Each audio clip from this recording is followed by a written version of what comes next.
Berikutnya transaksi C, Budiman Konsultan membeli perlengkapan senilai Rp1.350.000 dan setuju membayar penyedia di beberapa hari ke depan. Nah, berarti ini ada pihak luar yang ikut berpartisipasi dalam perusahaan. Nah, jadi aset kita bertambah, yaitu perlengkapan sebesar 1.350, tetapi konsekuensinya kita mengakui ada pihak luar yang ikut serta dalam perusahaan kita, yaitu hutang.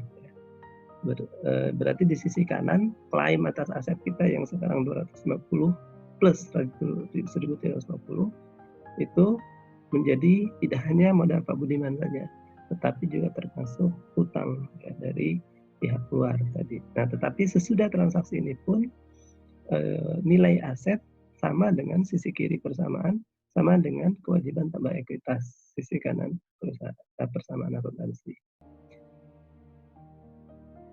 Nah, berikutnya tanggal 18 November Budiman menerima tunai 7.500 untuk pemberian jasa konsultasi kepada pelanggan.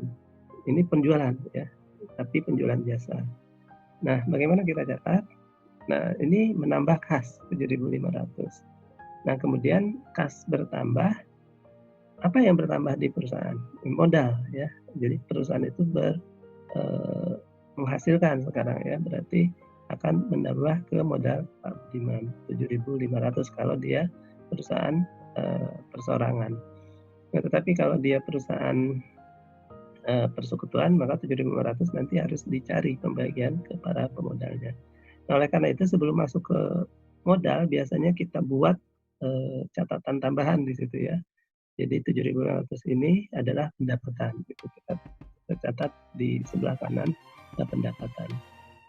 Nah, sama kesesamaan akuntansi sesudah transaksi ini pun akan sama besar ya. Sekarang kekayaan aset 7.500 tambah 1.350 tambah 20.000 ya. Jadi 258.850 itu sama dengan di sisi kanan 258.350. Oke ya. Ininya tambah kurang 500 ya, sama yang mohon maaf. Nanti kita perbaiki. Berikutnya transaksi E, perusahaan membayar beban-beban sebagai berikut: 5.000 gaji karyawan, sewa 2.000, listrik dan air 500. Ya. Ini pun sama. Nah, ini sudah diperbaiki 257.500. Nah, sesudah transaksi ini berarti ada pembayaran 7.500 dengan kas. Nah, ini juga akan mengurangi modal Pak Budiman ya. Nah, tetapi modal sebelum mengurangi modal nanti akan kita akui sebagai beban gaji, beban sewa, beban listrik dan air ya sebesar 207.500. Maka kembali total aset perusahaan menjadi 251.350. Sebelah kiri itu yang mengklaim aset tersebut adalah kewajiban 1.350 dan modal Pak Budiman 250.000. Sesudah semua transaksi itu rekapnya kira-kira seperti ini ya. Jadi ini merupakan catatan yang berlanjut terus gitu.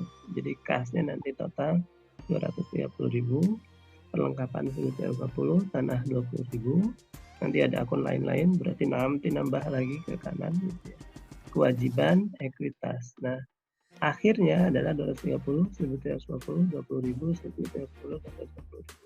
Nah, kalau ini selesai ya di akhir November itu, maka kita buat namanya laporan laba rugi. Laporan laba rugi itu mendandingkan antara pendapatan, tadi sudah sempat saya singgung, dengan beban selama periode tersebut. Nah, berapa pendapatan kita? Kita tahu tadi.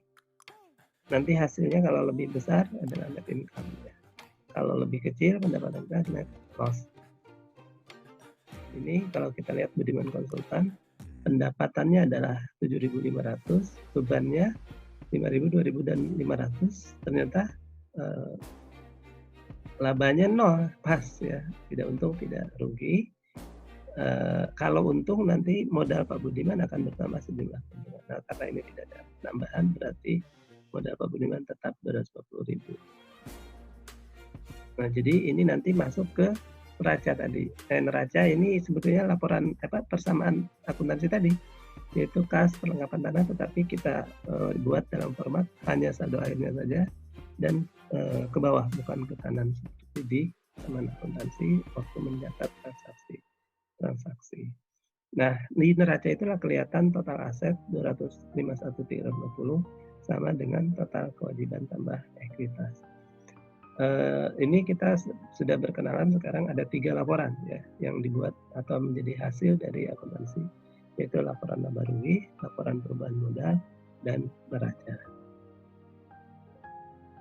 Demikian yang dapat disampaikan sebagai pembelajaran pertama akuntansi, mengenal akuntansi dan bisnis ini.